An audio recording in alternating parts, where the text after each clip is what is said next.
On real estate, like you've diversified your real estate over the years to have not just, those rental properties, but then like hotels and then commercial. And did you grow into that as you got more and more comfortable with the Yeah. different, I guess, sub-asset classes of real estate? Yeah, that's a great point, Brian, because I started with a little 2-bedroom, 1-bath house.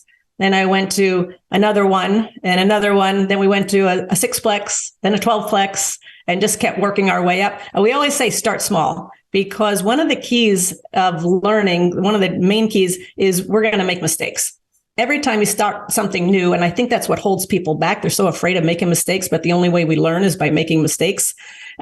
So I start small on the little ones. And then as we get more and more, I get more experience, I get more knowledge, I get more confidence. Then we go bigger and bigger. What really set us apart was I think we had about 60 units at the time. And it was taking all of my time because I was managing the properties.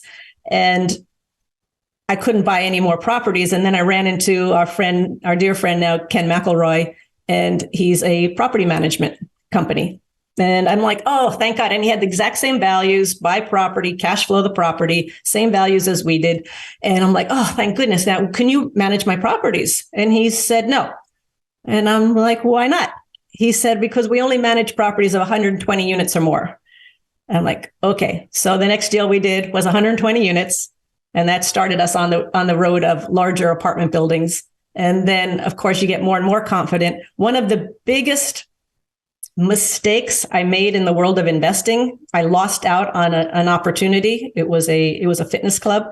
It was a bigger deal than I was used to. And I let this mind get in my way and tell me why I was going to make mistakes and why I was going to lose money and it's going to be a disaster. I brought in attorneys. It was a mess. Lost that deal. But because of it, and I'd been working on it for so long, another similar deal popped up. And I'm like, oh, I know this. I know the numbers. I know what it's supposed to do. The beauty was the first deal was in Florida. I was living in Phoenix.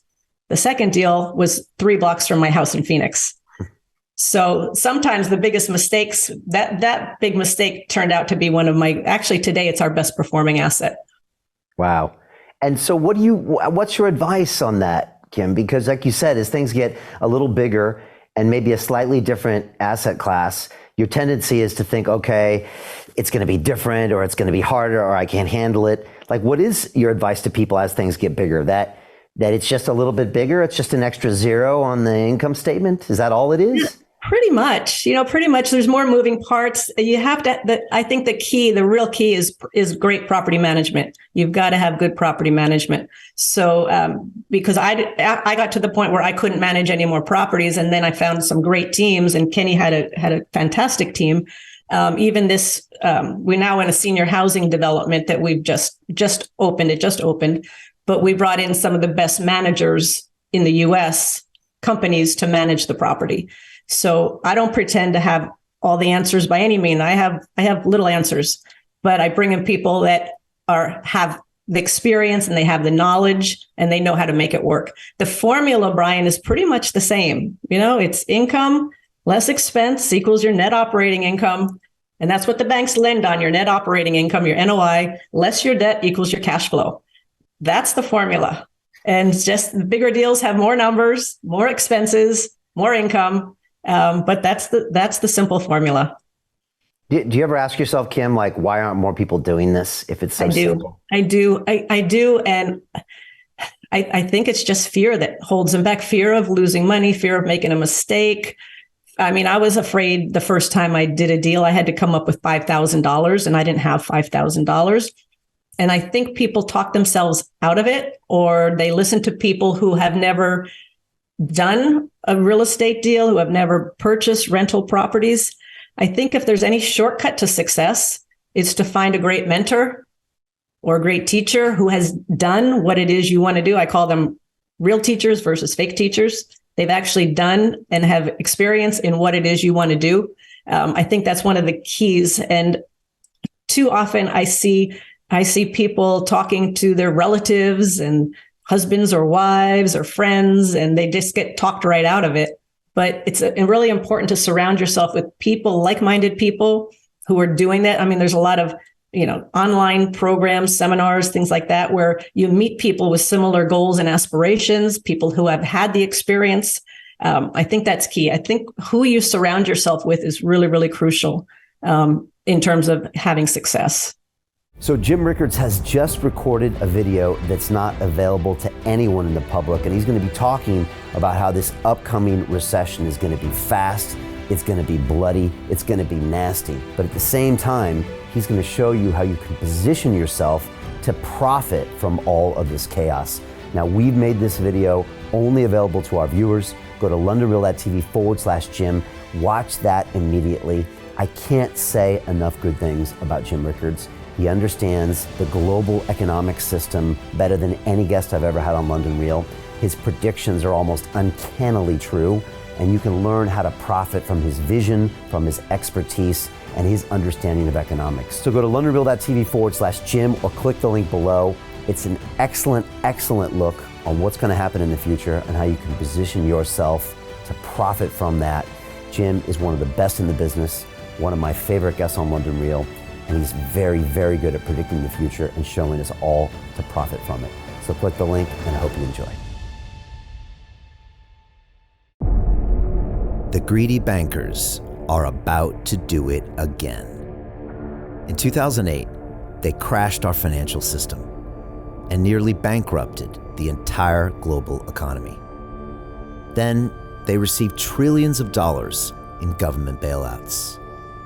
And after, they demanded fat bonuses paid for by you, the taxpayer. It turns out the banks haven't just been screwing the American taxpayers, they're also screwing over their investors. Turns out the banking industry is the worst place you could put your money, despite enormous taxpayer bailouts. Now the bankers are back to take away your financial freedom. They lie and tell you that cryptocurrency isn't safe. They try to make it illegal for you to choose how to invest your hard-earned money. They lie and say cryptocurrency is used by money launderers and criminals. But look at the record. It's the banks themselves that launder hundreds of billions of dollars every year to the biggest criminal operations in the world.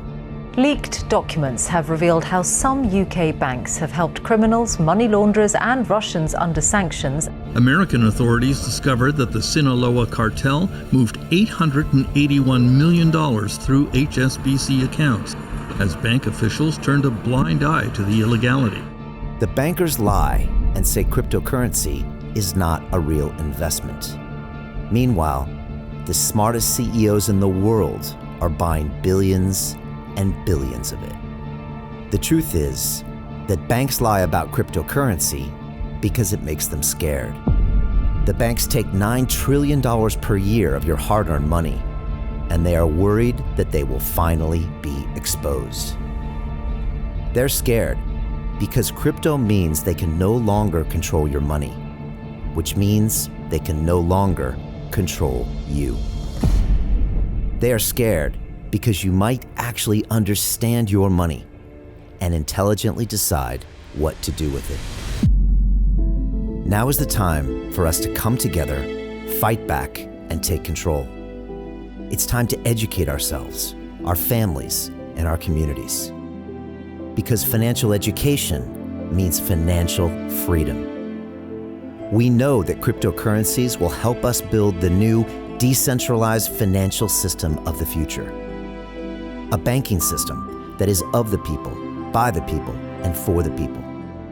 A banking system where access to finance is a fundamental human right. A banking system that is free and fair and welcomes all humans on this earth. The DeFi revolution is happening. We, the people, can no longer be fooled. We choose to take control of our finances.